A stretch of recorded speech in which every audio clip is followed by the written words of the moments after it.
This is Scott Vanderplu, and you're listening to the Artist Edition Index Podcast, episode 37.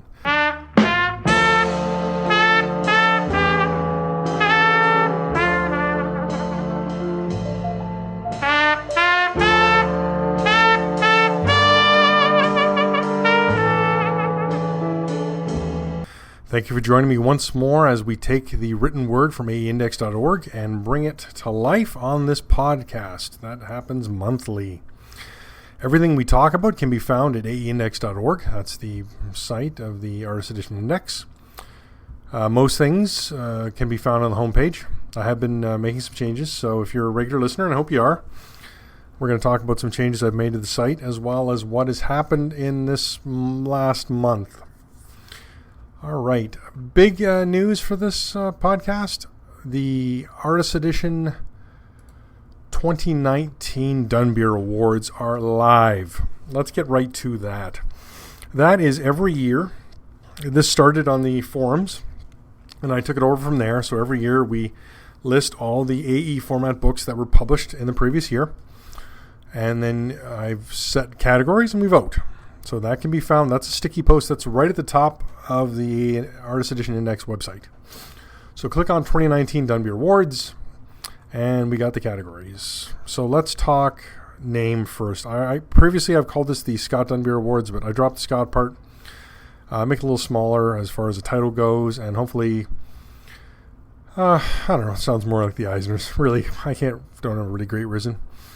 I want to read you this blurb, though, that I put on the page for the voting. To qualify, an AE format book must have been published and released through Diamond using its ship date. Click the name to go to the full review. Then I list the 6 books that were published in 2019. Those books in alphabetical order are Berkeley Breathes Bloom County Artist Edition, Frank Thorne's Gita and Erotic Treasury Volume 2, Jim Lee DC Legends Artifact Edition, John Burns Marvel Classics Artifact Edition, Spawn Vault Edition 2, Walter Simonson Star Wars Artist Edition. That's it. It's a lean year. And the reason I put that blurb up, Jim Lee DC Legends Artifact Edition was sent to comic shops at the end of 2018, and they were told not to release it until January, but some stores put it out early. So therefore, that's why I said we go by the Diamond ship date. The other reason is because there is a new book out. It's a Kickstarter. It's not a Kickstarter, it's an Indiegogo. Let me get the name of it because I'm just babbling at this point. It is P. Craig Russell's The Shellfish Giant and Other Stories Fine Art Edition. That started being shipped from the publisher, Wayne Allen Herald. In December, I got my copy, but it's also being solicited and released through Diamond, date of January 29th. Because that's a wide release and it's a firm date, I'm using that date. If this was a Kickstarter or a crowd-funded book, Indiegogo, and that was not going to get a Diamond release, then I probably would have put it in the month it was released, which would have been December of 2019. But because we got a Diamond release, I'm going with 2020, and that book will appear in the 2020 list. All right, as usual, I did all the same categories, so let me run through those for you. Best Publisher, Best Design, Best Reproduction and Scanning Quality, Best Overall, Favorite Material, and Purchases.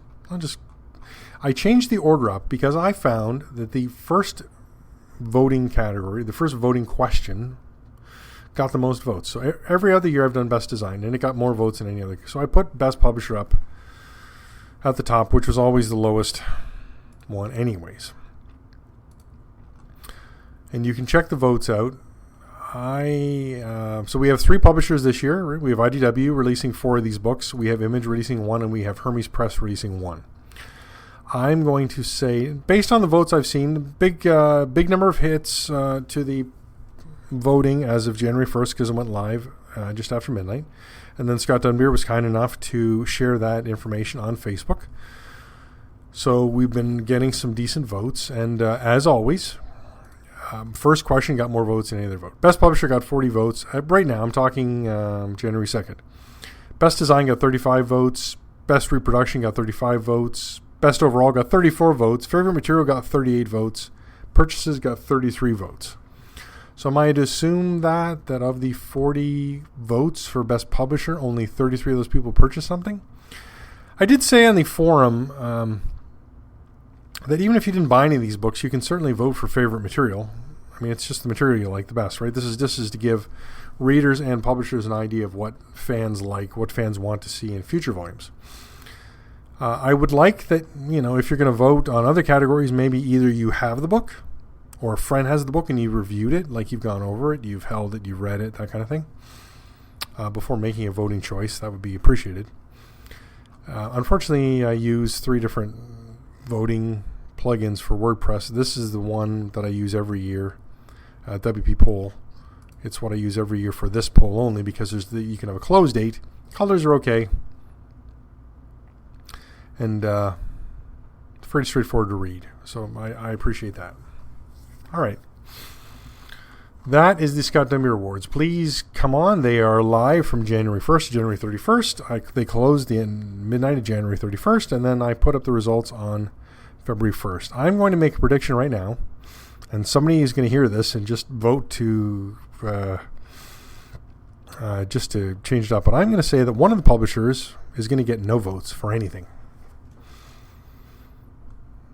And with 4 IDWs, and then one from Image, one from Hermes Press, it's tough to go that way. So far, voting, John Byrne's Marvel Classics Artifact Edition, in the 2 days, it's a landslide. And then we have Walter Simonson's Star Wars Artist Edition is getting a lot of votes.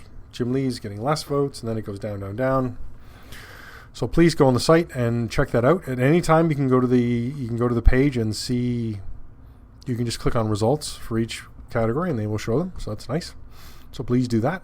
And, of course, please vote. All right, thank you.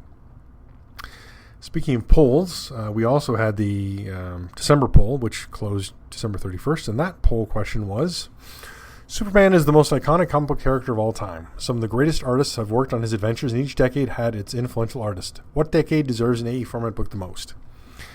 I added this note. If an artist was prolific in multiple decades, one was chosen as their best representation. All right, so we had 6 categories. 1940s by Wayne Boring, 1950s by Al Plastino, 1960s by Kurt Swan, 1970s by Jose Luis Garcia Lopez, 1980s by John Byrne, 1990s by Dan Jurgens.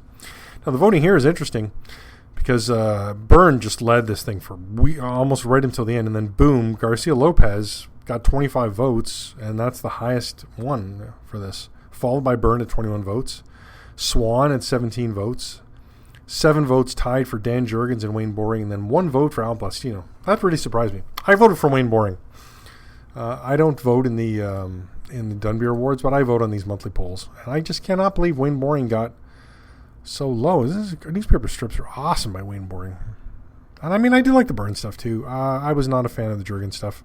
I like Plastino, but Garcia Lopez is great. I was looking for art, and I found Garcia Lopez art on Superman not too extensive, but it is the iconic look, right? That 70s look. If you ever saw that material, you know what I'm talking about.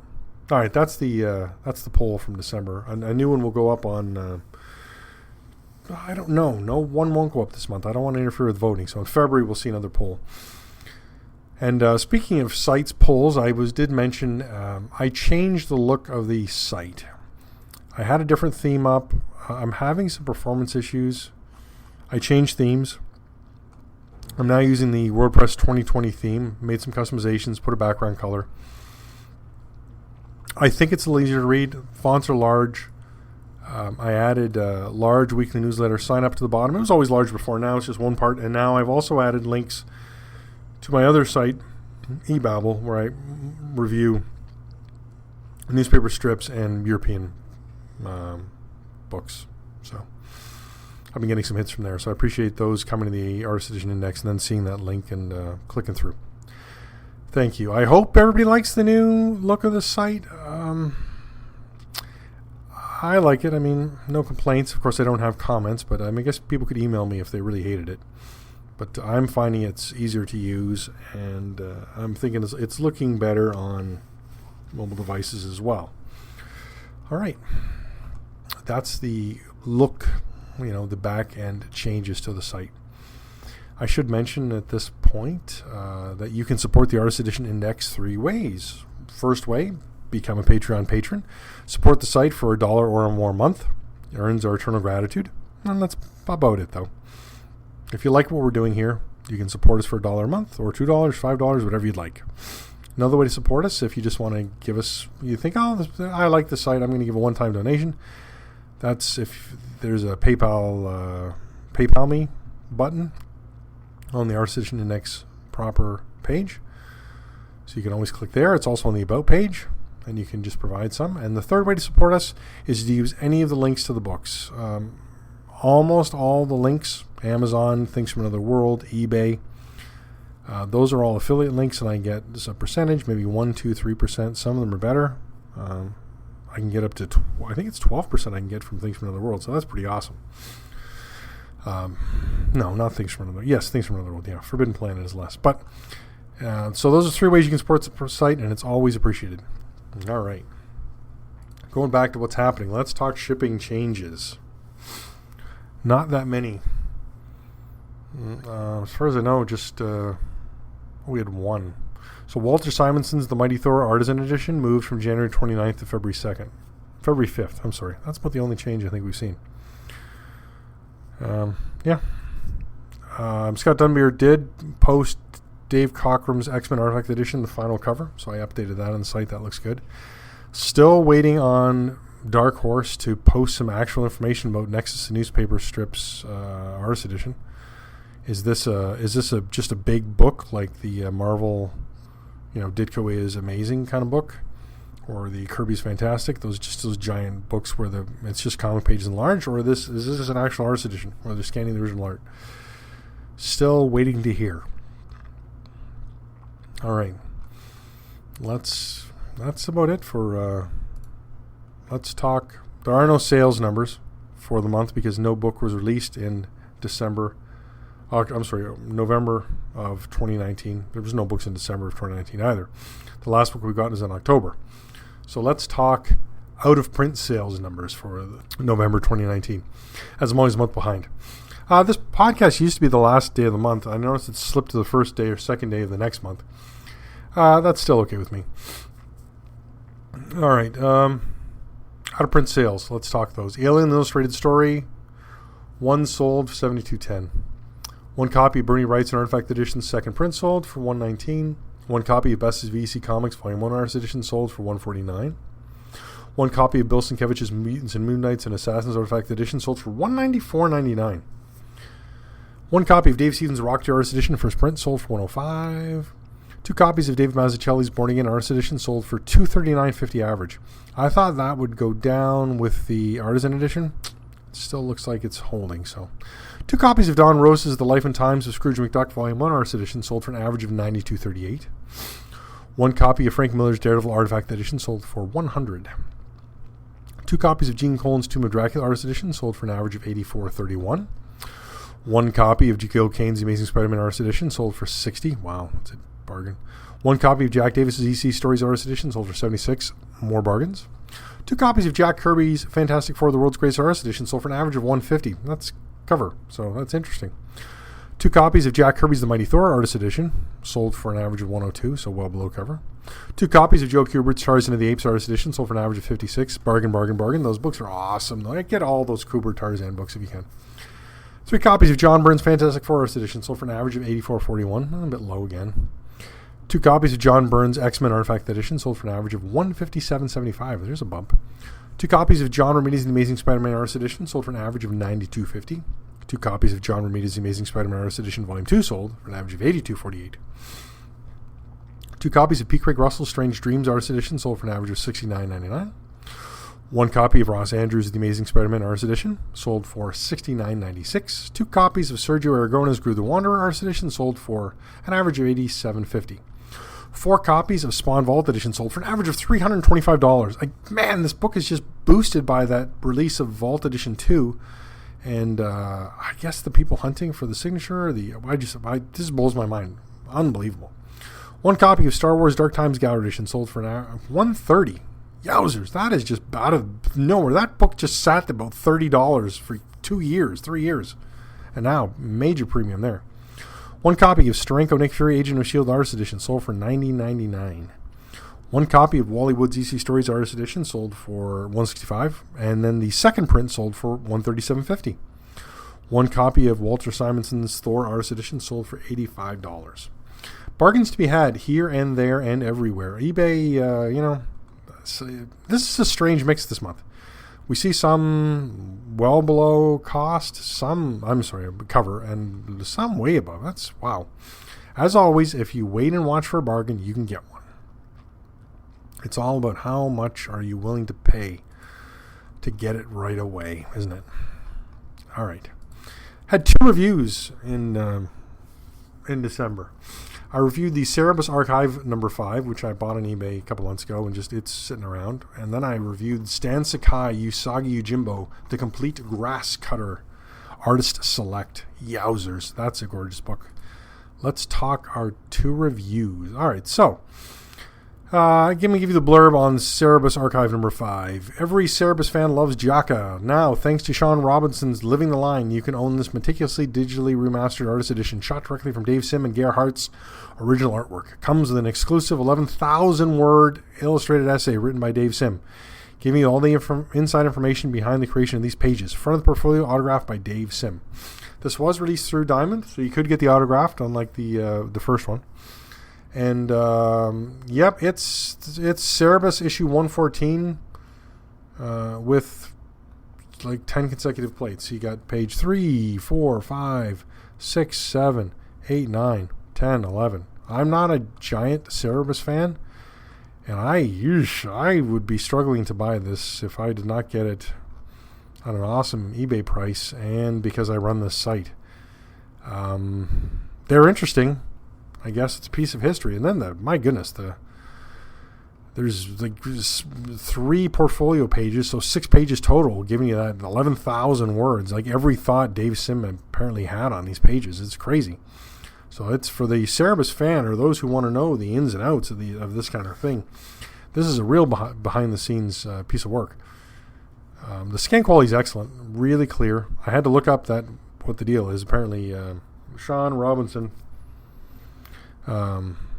does a site called Living the Line, and apparently he's rescanning all the original art for the digitally remastered Cerebus volume, so that's why the blurb says that. Glossy, really heavy paper stock. Again, not completely a fan of the gloss. You'll see some of the gloss shining annoyingly in my review images, but overall it is a great package. I'm not sure I'd pay the $89 USD for the cover. I think I paid $30, and even then I'm not quite sure. I watch eBay for deals, same as everybody else. I am in Canada. I think we've always talked about this, and I have a U.S. post box. So when I come across a deal with cheap U.S. shipping, I get it to the post box, and then I go get it. I ordered this sometime in the fall, but I didn't get back to the U.S. to my post box till December, so that's why it's reviewed now. I picked it up at the post box and then reviewed it. Easy review as well. Portfolio's kind of small. All right. Something else I picked up in my post box was the Stan Sakai Usagi Yojimbo, the Complete Grasscutter Artist Select. No addition in the title, so I went with the colophon description. If you look at the book is solicited on the IDW website as something completely different. They don't even mention Stan Sakai. And then the back of the book, when you get the book, it says Stan Sakai's Usagi Yojimbo, the Complete Grasscutter Artist Select. I thought they used to call them Artist Select Edition. Maybe they cut that edition out to not confuse it with the AEs, Artist Edition, Artifact Edition, Artisan Edition. So that's nice. This book is 9 inches by 13 inches. It's 464 pages, and it is the Complete Grasscutter 1 and 2. Let me give you the blurb here.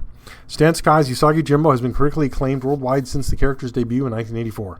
This Artist Select volume collects both storylines of the Eisner Award-winning Grasscutter epics, Usagi Yojimbo issues 13 to 22 and 39 to 45, in their entirety. Each interior page has been scanned from Stan Sakai's personal archives and is printed Artist Edition style. Each copy is a bound and signature plate signed by Sakai and is part of a numbered edition of $9.99. This mammoth 464-page hardcover comes wrapped in a dust jacket that features a new cover painting by the artist inside a handsome slipcase. Released in December 2019 for, again, 9 by 13, 464 pages, $150. Right now, only available from the IDW Select website. No, IDW Limited website, sorry. All right, now I got this book snatched up right away when it was announced. Awesome. Love it. I was able to get an AP copy, so I'm really happy with that. The funny thing is also, I ordered, this is completely off topic, but related to APs. I missed out on the Usagi Yojimbo Saga 8 from Dark Horse. So again, just on the Cyber Monday sales, I thought they had a good deal. I had some credit. I bought it. I had a $5 credit from the newsletter, I think. And I bought it. I got a good deal. Picked it up at the post box, and it's an artist proof too, so that's awesome. I was really happy with that. So nice to have a bunch of artist proofs all of a sudden. Scan quality is great. Stan Sakai does a beautiful job on his original art pages. He started. I think he started as a letterer. He did a lot of lettering, so it's gorgeous. He puts the title of the issue. He puts the title of the work. He puts the page number. It's just really well done. Pages look awesome. 9x13 is a great size. The art looks good. If you are, it's so. I included a picture in the review at the bottom of 3 books. A gallery. Yes, the Usagi Yojimbo Gallery Edition, this Artist Select Edition, and then a Dark Horse Saga hardcover. So you can see the 3 different sizes. It's interesting. This Artist Select is right in the middle of size between the Gallery Edition from Dark Horse and the Saga Edition from Dark Horse. And, falls right in the middle. The art, like I said, Scott Dunbier did an excellent job with scanning the art. It looks awesome. But I do like the larger size of the Gallery Edition. No complaining there. And I was able to ask Scott some questions because I got the book and I was working on the review, and I sent him an email and he was kind enough to answer my questions. So I was able to ask things like, were any corrections made? Why aren't the covers included in this? Because there's just black and white scans, not the original art scans. Why Artist Select? Why not Artist Edition? Is this going to be available through Diamond? And all those questions are answered in the review, so please go online and check that out. Well worth it. This book is gorgeous. It's always awesome to have a signed limited edition slipcase book, no question. When there's something not signed limited edition available to me, I normally go for that. Now, this is only available in this slipcase edition, so it's a nice addition to all the other Usagi Yojimbo things I have. I have the 8 or 9, I guess now, Dark Horse hardcover signed sagas. I have the 2 gallery editions. I'm hearing that Dark Horse will release one more saga. I'll pick that up in hardcover signed again.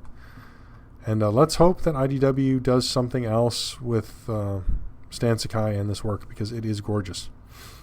All right, wanted to talk about something else because this podcast is happening at the beginning of January, and I would like to mention that 2020 is the 10th anniversary of the first Artist Edition, and that is the Dave Stevens Rocketeer, the Rocketeer Artist Edition. Came out in June of 2010, or was it July of 2010?